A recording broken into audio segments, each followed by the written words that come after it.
Quiero que busque ahí conmigo en el libro de Mateo. Mateo capítulo 4, versículo 3 y 4. Leemos entonces la palabra del Señor. Dice así: y vino a él el tentador y le dijo: si eres hijo de Dios, di que estas piedras se conviertan en pan. Él respondió y dijo: escrito está, no solo de pan vivirá el hombre, sino de toda palabra que sale de la boca de Dios. No solo de pan vivirá el hombre, sino de toda palabra que sale de la boca de Dios. Oramos al Señor. Padre, gracias porque hoy tengo la oportunidad de compartir de tu palabra. Señor, úsame, dame gracia a favor para compartir lo que tú has hablado a mi corazón, Señor. Que esta palabra hoy para todos los que estamos aquí reunidos sea alimento, comida, sustento, guía, dirección, supla toda necesidad espiritual que podamos estar hoy viviendo, enfrentando. Señor, ella nos guíe, nos exhorte, nos consuele, levante nuestra fe. Haz todo aquello, Señor, que tú consideres necesario en esta tarde por medio de la verdad de tu palabra. Estamos acá dispuestos a ser, Señor, formados por ti por medio de tu palabra. En tu nombre, Jesús, amén y amén. ¿Le puede dar un aplauso al Señor, a su palabra?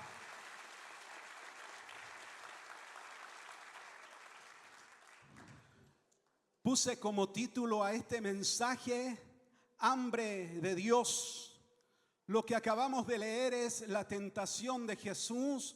Sí, en el desierto el Señor está orando, ayunando, no ha comido y viene el tentador, sí, y quiere en el fondo que él rompa esta realidad espiritual que él estaba viviendo. Eso es un poquito lo que acabamos de leer. Pero lo cierto es que esta sensación de hambre o de sed, todos en algún momento de nuestra vida lo experimentamos. Esta sensación biológica de tener hambre o de tener sed, todos en algún momento de nuestra vida lo vamos a enfrentar. Yo recuerdo un periodo en que pasé hambre de verdad. Y fue cuando tenía 17 años y fui a estudiar a Argentina, a un instituto bíblico llamado Río de la Plata. Es un instituto bíblico donde uno reside en aquel lugar, está todo el día ahí, come ahí, es formado en la palabra. Pero justo fui en una de las tantas crisis que atravesó Argentina, donde el presidente en esos años tuvo que ser evacuado en helicóptero. Había un caos social enorme, el famoso corralito. Por lo tanto, si algo había en Argentina era escasez de comida, de dinero.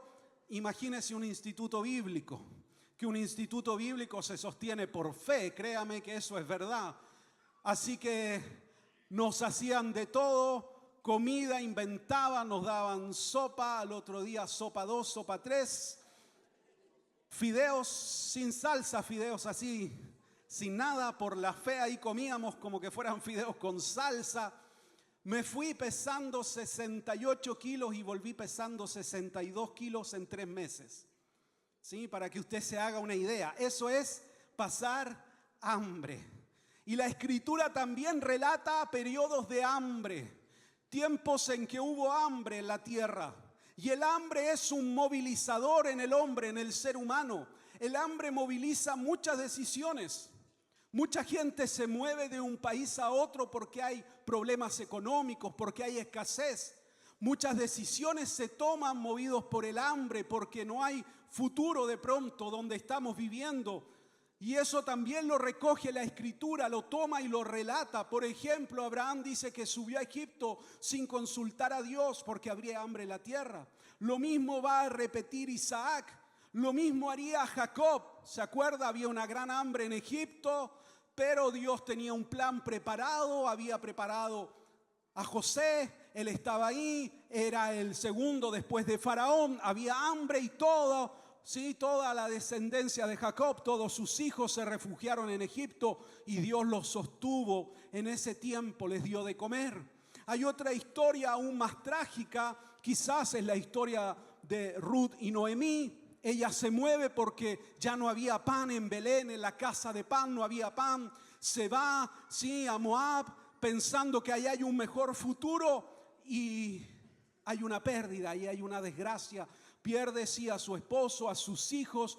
Regresa porque escucha que Dios está visitando nuevamente los campos, hay pan. Regresa, pero ahora ella sola, sí, junto a su nuera. Y ahí se da todo ese relato, toda esa historia, la historia de Ruth y Noemí.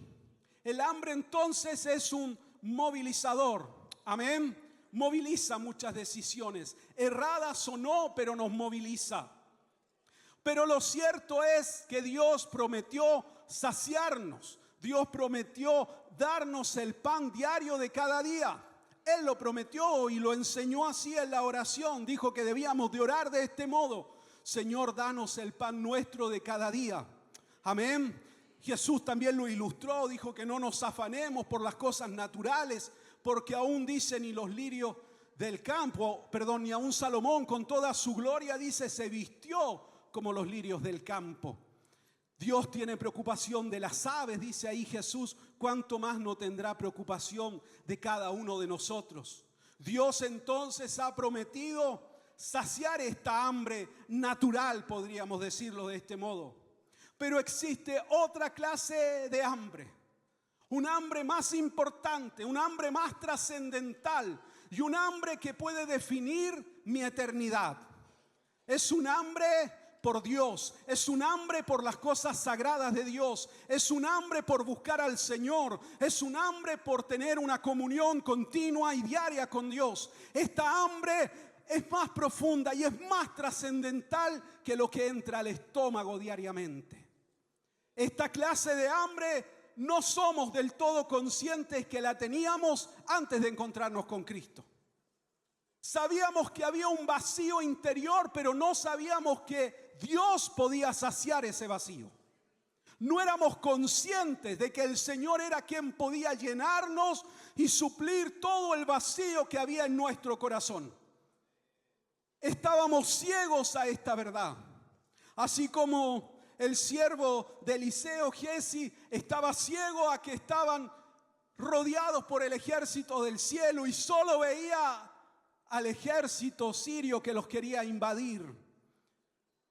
Entonces ora Eliseo y le dice: Señor, abre los ojos de mi siervo para que pueda ver que estamos rodeados por este ejército celestial, que no tenga temor de lo que le pueda hacer hombre alguno. Estábamos ciegos a esta verdad.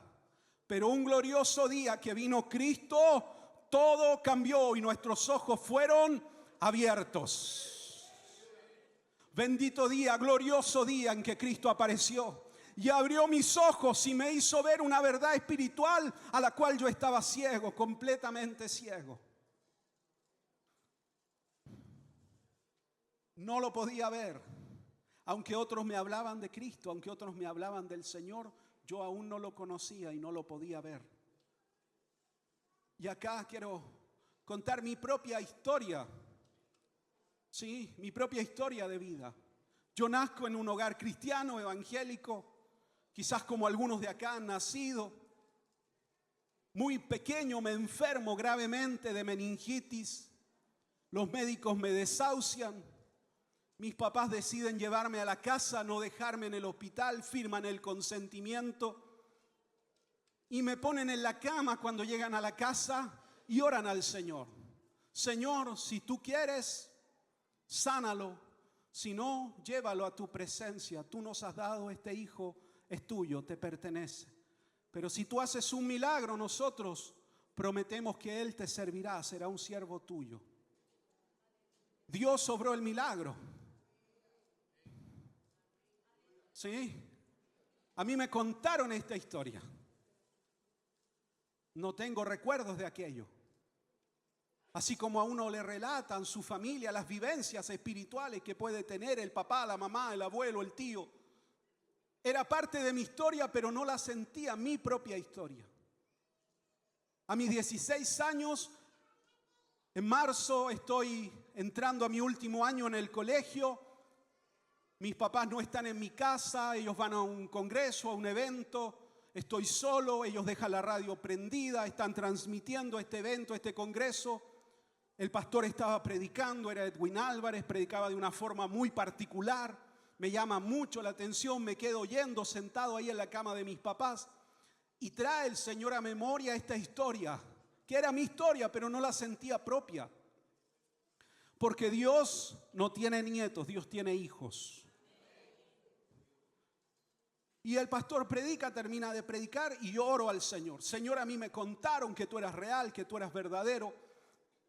Esto hiciste en mi vida, pero no sé si de verdad tú quieres o no algo conmigo. Y en ese momento apago la radio, se termina la transmisión, camino para salir ahí de la habitación de mis papás. Y cuando voy a cruzar la puerta, el Espíritu Santo cayó sobre mí. Yo caigo al suelo, soy bautizado en el Espíritu Santo, comienzo a hablar en lenguas y no me puedo parar. Y estoy ahí horas, hasta que me logro reincorporar más o menos y me acuesto. Y me quedo ahí dormido hasta el otro día. Al otro día desperté, me fui al colegio y dije, ya, mi vida sigue. Pero algo cambió dentro mío. Y el Espíritu Santo comenzó a trabajar y me empezó a inquietar. Y comenzó un hambre de Dios. Un hambre no natural, un hambre que me comenzó a dominar porque yo comencé a orar. Yo no oraba. Ay, el hijo del pastor no oraba. Sí, no oraba. ¿Sí? No oraba, no tenía una comunión, una vida espiritual. Y comencé a orar, poquitito, 5 minutos, 7 minutos, 10 minutos. Y de pronto ya eran media hora, 40 minutos, 50 minutos, 1 hora. Y de pronto ya me quedaba a la noche orando. Entonces mi mamá se preocupó, notó que no dormía. Le dijo a mi papá, Eduardo, algo le pasa a Eduardito, porque mi mamá me dice Eduardito hasta el día de hoy, usted la ha escuchado. Y mi papá me saca a conversar en vacaciones de invierno, esto fue en marzo, estamos en julio. Y me dice mi papá, no sé qué pensaba, que me iba mal en el colegio, no sé qué tenía en su mente. Muy preocupado, ¿qué me pasa? Y yo le cuento, esto me pasó, esto me sucedió. Y él queda impactado, porque cuando él fue a ese evento, él hizo algo que no me lo contó tampoco. Yo amaba el fútbol, soy un apasionado por el fútbol. Y él se puso mi camiseta de fútbol debajo de su terno y se fue al evento. Y cuando el pastor Edwin Álvarez llamó para ministrar, él pasó y se acercó a él y le habló al oído. Le dijo, respecto de tu hijo Eduardo, no tengas más dudas o temor, yo haré una obra en él. Y se fue. Y él nunca me contó eso hasta ese día. Ahí coincidimos. Y ahí entendí que el Señor tenía algo conmigo especial. Algo quería el Señor hacer conmigo. Y despertó esta hambre en mí. Y esta hambre comenzó a crecer, a crecer, a crecer. El Señor comenzó a llenarme, a saciarme. Pero llegó un día en que tuve que tomar una decisión. Dios me visitó, Dios salió a mi encuentro. Dios me sació. Y es una decisión que todos tenemos que tomar. ¿Me conformo con lo vivido y me quedo solo ahí? ¿O soy un buscador constante e insaciable de la presencia de Dios? Porque yo creo que todos los que estamos acá hoy podemos tener una historia con el Señor, un encuentro con Dios. Algo el Señor hizo. Si no, usted no estaría hoy acá sentado. Pero todos tomamos una decisión en algún momento. O esta hambre sigue continuamente en mí, inquietándome, moviéndome, movilizando mis decisiones de vida, o me conformo con lo que ya he vivido y me doy por satisfecho de la presencia de Dios sobre mí. Josué lo dijo de un modo: Yo y mi casa, dijo, serviremos al Señor. Cuando ya era un hombre grande, mayor, cansado de la conquista, el pueblo se estaba desenfrenando, se desentendió y dijo, no quiero más seguir trabajando en esto, no, me retiro yo y mi casa, serviremos al Señor. Y toda una generación vino después y no conoció a Dios. El hambre nos moviliza y tenemos que movilizar a la siguiente generación. Esto no puede terminar conmigo, ni esta puede ser la única historia de mi vida. Esto tiene que mover a mi siguiente generación. Yo tengo que mostrarle lo que Dios ha hecho en mi vida. Decirle, esto hizo Dios, así me cambió el Señor, así me transformó Cristo. Por esto amo al Señor, por esto sirvo a Dios. Para que la siguiente generación tenga la misma hambre de Dios. Recuerde que el hambre moviliza a la gente. La gente se agolpaba para oír a Jesús. Salían de todos lugares cuando el Señor venía. Se corría la voz. Jesús viene a la ciudad y las casas se comenzaban a llenar. Ya no era posible el Señor hablar ahí. Por eso se va a lugares más amplios, más abiertos, porque las multitudes comenzaban a seguir a Cristo, porque tenían hambre de Dios. El hambre nos mueve, nos moviliza. Cuando hay un creyente que tiene hambre de Dios, a veces se vuelve incómodo para el religioso, para el que está acostumbrado a que el culto empieza a tal hora, termina a tal hora. Así tienen que ser las cosas. Mi pastor así lo hace, 3 canciones y la predicación y nos vamos a la casa. Pero el que tiene hambre no está allí, quiere orar y quiere adorar y quiere oír palabra y va al estudio bíblico y va a predicar al magro y se inscribe en cada curso que la iglesia abre porque tiene hambre de Dios.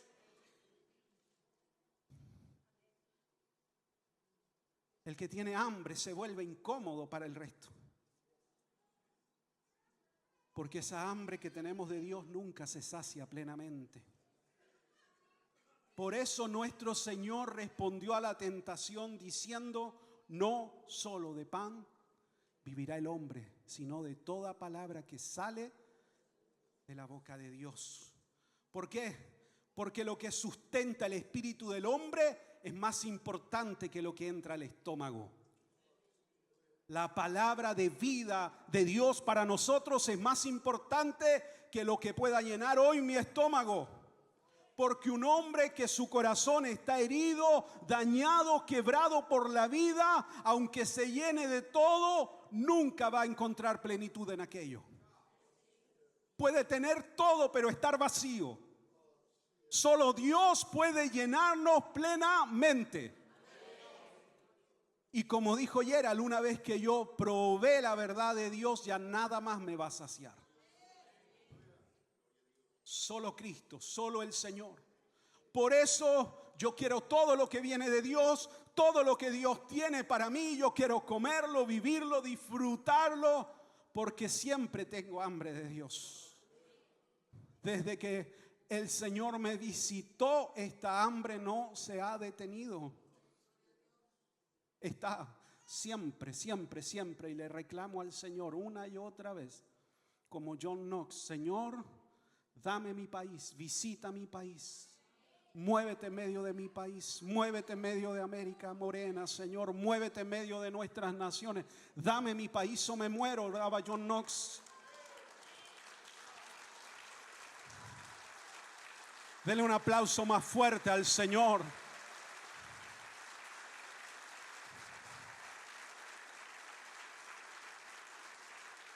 Por eso hoy te quiero desafiar a algo, a que vivas tu vida cristiana de tal forma que ésta no se pueda explicar sin ver en ella la obra sobrenatural del Espíritu Santo. No vivas una vida común. Tú no fuiste llamado a vivir una vida común. Tú fuiste a llamar una vida lleno del Espíritu Santo. Y la vida llena de Cristo es una vida llena de novedad de vida. No de religiosidad, no de letra muerta. No, es una vida llena de vida, porque Cristo está en mí. Cristo es la fuente de vida. Y yo soy un hombre lleno del poder y del Espíritu Santo de Dios en mí. Por lo tanto, donde yo voy, veo como Cristo mira la realidad. Y veo necesidades que otros no ven. Y sé que la respuesta está en Cristo. Entonces me atrevo a hacer cosas que otros no se atreven a hacer. Novedad de vida. El evangelio es novedad de vida. Así que vive de tal forma que la gente pueda decir verdaderamente Dios está con aquel o con aquella mujer. No hay otra forma de explicar la transformación que sufrió. No hay otra forma de explicar cómo tiene esperanza aún en medio de lo que está viviendo. No hay otra forma de ver cómo Dios lo levantó, lo prosperó. Si yo vi la realidad que estaba viviendo y ahora lo veo y veo que sonríe, que hay gozo, que hay alegría. Entonces la gente dice, yo quiero lo que tú tienes. Yo quiero vivir lo que tú vives. Oh, aleluya. Recuerde que la gente se detiene a ver una iglesia que arde. Una iglesia sin vida, nadie quiere participar en ella. Una iglesia que arde, el mundo la va a mirar, la va a observar. Yo me crié en un mover de Dios en los años 80, 90, ahí estuve. Viví todo un mover de Dios. Vi lo que eran 400 personas congregándose en el Paseo Ahumada y nuestro pastor predicando. No teníamos techo, no había iglesia, pero había una palabra de Dios. Dios te ha dado una iglesia en pleno centro de la ciudad de Santiago y ahí estábamos. Lluvia, sí, viento, ahí estaba la gente congregada, 400 personas por lo menos. No dejábamos pasar en el Paseo Ahumada, venían los ángeles de verde ahí a tratar de ordenarnos. Ahí estábamos. Una palabra de Dios, en eso me crié. Comenzamos a reunirnos en un estadio que quedaba acá a 2 cuadras, un estadio de básquetbol. Pusimos las sillas en la cancha. Éramos unos 1.500 más o menos en un lugar que era como para unas 3.500 personas. Y ahí estábamos, una vez al mes. Santa Cena la hacíamos ahí. Después en la tarde teníamos un culto acá, escuela dominical. Después comenzamos todos los domingos a reunirnos y ese lugar se llenó completamente y la gente quedó fuera del lugar y habían cuadras de gente que esperaba entrar al lugar y la gente lloraba afuera porque quería entrar, quería vivir lo que esa iglesia estaba viviendo. En eso yo me crié. Esa es la realidad que yo conocí, porque cuando uno degusta de algo superior, mayor, ya no quiere algo menor.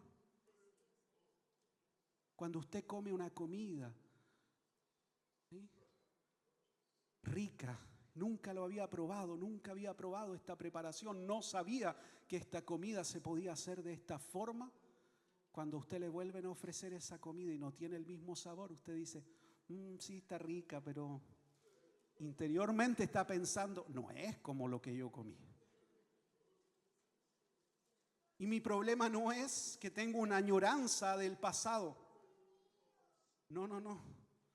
Es que yo no mido a la iglesia porque esté llena, porque tenga un gran ministerio de alabanza, gloria a Dios por ello, porque tenga increíbles predicadores, fabulosos músicos. No. Yo comparo la iglesia con la iglesia primitiva. Ahí está el modelo. ¿Se vive o no se vive lo mismo? ¿Es igual o no es igual? ¿Se asemeja o no al modelo original? Otros medirán el éxito de la iglesia por aquello. No. Debemos de medirlo por lo que el Señor nos muestra en su palabra. Y lo que Dios nos muestra en su palabra, usted lo puede leer. Pentecostés, Hechos 2, 120 locos, digo yo, reunidos, orando, ayunando por 10 días, buscando al Señor, sin saber que iban a recibir. No entendían lo que era el bautismo en el Espíritu Santo, pero ahí estaban. Jesús había ascendido, les había revelado toda la verdad hablando por 40 días acerca del reino de los cielos, pero ahí están orando, buscando al Señor, hambrientos, 120. Hasta que de repente, dice la palabra, el Espíritu Santo irrumpe como fuego, un viento recio, y llenó el lugar, y todos fueron bautizados y llenos del Espíritu Santo, y comenzaron a hablar en otras lenguas según el Espíritu les daba que hablasen. Dice, y tal conmoción fue que llegaron de todas partes a mirar a esta iglesia que ardía en el fuego del Espíritu Santo. Y más de 3,000 hombres ahí fueron y se convirtieron bajo la predicación de un hombre llamado Pedro. Un hombre que negó, que huyó, lleno de temor, de dudas, pero ahora lleno del Espíritu Santo se pone en pie y comienza a predicar y a decir: esto no están locos, ni están llenos de vino, no están ebrios, no. Esto es lo que dijo el profeta Joel, que en los postreros días el Espíritu Santo se derramaría sobre toda carne, y vuestros hijos y vuestras hijas profetizarían. Y ahí viene la pregunta de la multitud: ¿qué debemos de hacer para recibir esto? Arrepiéntanse y crean que Jesucristo es el Hijo de Dios, el Mesías prometido. Ahí está el hambre. Y a mí me impacta porque uno lee después en Hechos y dice que Pedro y Juan van a la hora de la tarde al templo a orar. Y yo digo, ¿qué necesidad tenían de ir al templo a orar? Se habían sido llenos del Espíritu Santo, Hechos 2. Pero ahí van, camino al templo a orar, llenos de hambre de Dios. Y en ese momento se produce la curación del hombre cojo de nacimiento. 40 años había estado sin poder caminar, y todos los días lo ponían en la puerta llamada La Hermosa a pedir limosna. Y Pedro y Juan lo ven, y me impacta porque Pedro le dice: mírame, míranos. No tenemos plata ni oro, mas lo que tenemos te doy en el nombre de Jesús. Y lo toma y lo pone de pie, y el hombre afirma sus pies y comienza a caminar, a saltar, a dar gritos, porque había sucedido un milagro extraordinario. De lo que tenemos en el fondo te damos. Y ahí hay un principio: usted no puede dar aquello que primero no ha recibido de parte del Señor. Si yo no tengo hambre de Dios, ¿qué voy a entregar si no he sido yo primero saciado por el Señor? ¿De qué daré a la gente si yo no he sido saciado? Esta hambre se refleja en todo.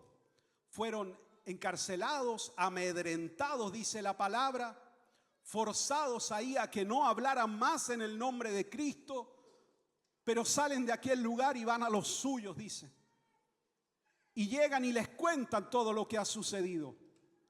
Y al contrario de decir nos vamos a callar, vamos a guardar silencio, no, lo que ellos dicen es: Señor, fortalécenos para seguir predicando con todo denuedo y autoridad tu palabra, mientras haces señales, prodigios y milagros en medio nuestro. No pidieron ser librados de la prueba, sino que Dios los fortaleciera en medio de la adversidad. Dele un aplauso ahí al Señor.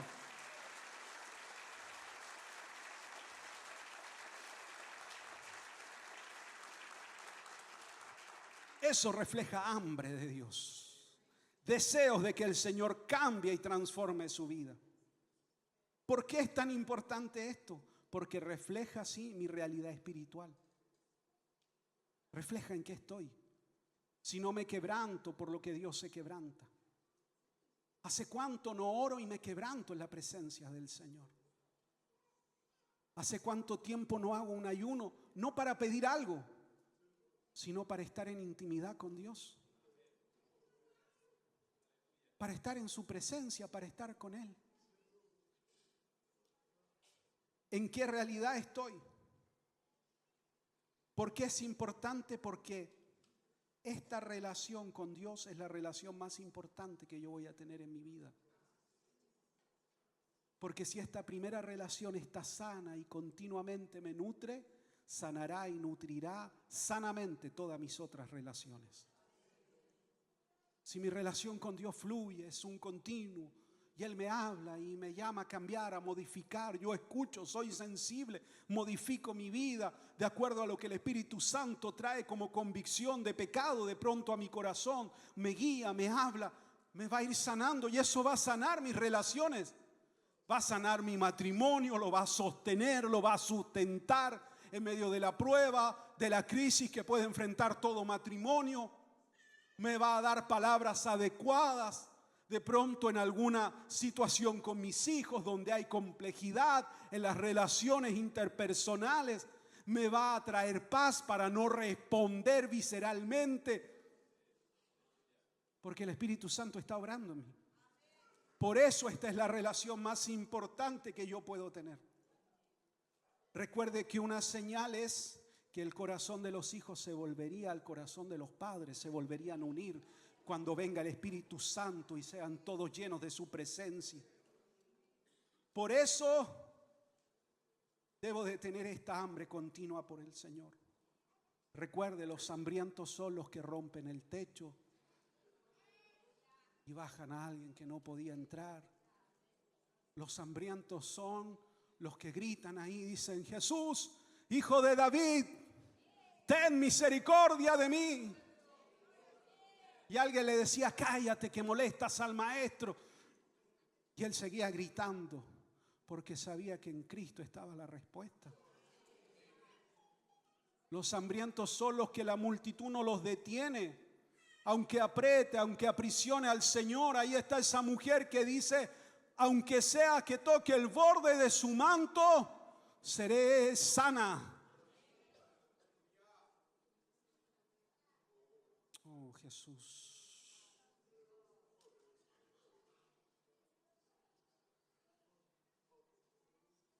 Te amo, Señor. Quiero terminar con esto. Es algo que vivo todos los días y lo veo continuamente.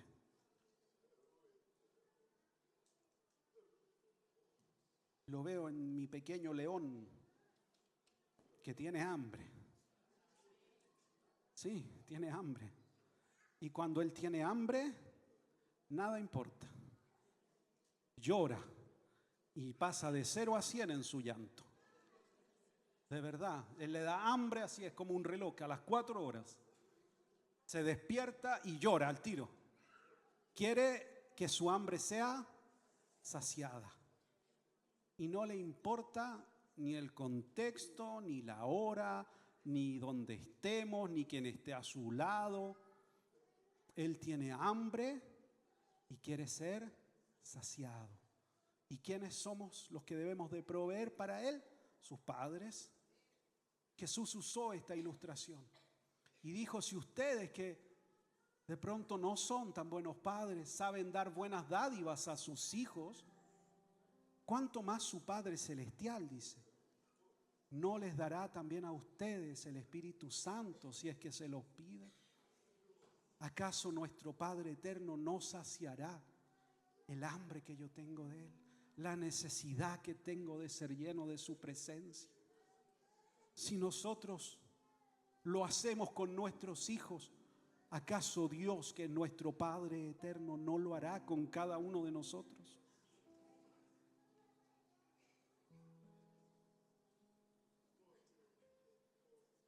¿Tiene hambre de Dios? Si no, que Dios despierte mi corazón. Si se ha estado apagando, si esa hambre ha estado siendo conformada con menos de lo que Dios me quiere dar, que el Señor levante y despierte mi corazón en esta tarde. ¿Se puede ahí poner de pie, por favor?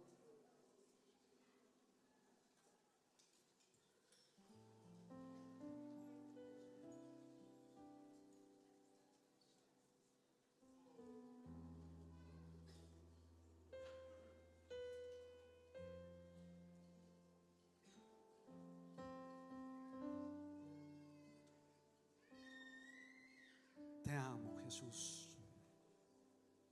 Puede levantar ahí sus manos conmigo delante del Señor y decirle ahí a Jesús: Señor, yo tengo hambre de ti. Yo te anhelo, yo te deseo, Señor. Yo quiero todo lo que tú tienes para mí. Señor, no me quiero conformar con menos de lo que tú has pensado para mi vida. Yo tengo hambre, Señor. Hambre de Dios, hambre de Dios. La misma hambre cuando tú recién saliste a mi encuentro, ahí está dentro de mi corazón. Ahí está, Señor. Sigo clamando, sigo buscándote, sigo orando, sigo buscando tu presencia, Señor. Sigo queriendo más y más y más y más y más de ti. Espíritu Santo, despierta esa hambre en cada uno de nosotros. Que eso nunca, Señor, falte en nuestro corazón. Que siempre tengamos esa disposición de buscar las cosas sagradas, de buscarte a ti, de anhelarte a ti, Señor. Que podamos venir a tu casa llenos de esperanza, de alegría, llenos de que vamos a ser saciados, Señor. Y no venir al culto como algo rutinario, como una costumbre que se vuelve algo pesado, difícil de llevar. Servirte a ti no puede ser una carga en el corazón, no, es algo que nos tiene que llenar de gozo, de alegría. Es una honra servir al Señor. Es una honra ser parte de quienes servimos, trabajamos para el Señor. Pero eso pasa por el corazón. Cuando el corazón tiene hambre de Dios, está dispuesto a que el Señor lo llene, a que el Señor lo sacie. Está dispuesto a entregarse, a darse completamente por el Señor. Oh Espíritu Santo, llénanos, llénanos, llénanos, llénanos, llénanos de tu presencia en esta hora. Llénanos, llénanos, llénanos, llénanos, llénanos, llénanos, llénanos de tu presencia. Señor, sacia mi hambre, mi sed de ti, Jesús. Tú sabes, Señor, lo que anhela, lo que desea mi corazón. Como mi corazón está, Señor, en lo espiritual, buscando aquello. Lléname de tu gracia, lléname de tu favor, Espíritu Santo. Derrámate sobre mi vida, Señor, sobre mi vida. Una vez más, Jesús, derrámate sobre mi vida, Espíritu Santo. Que tu gracia, Señor, sacie toda sed, toda hambre por tu presencia. Tu gracia, Espíritu Santo, tu gracia sobre mi vida.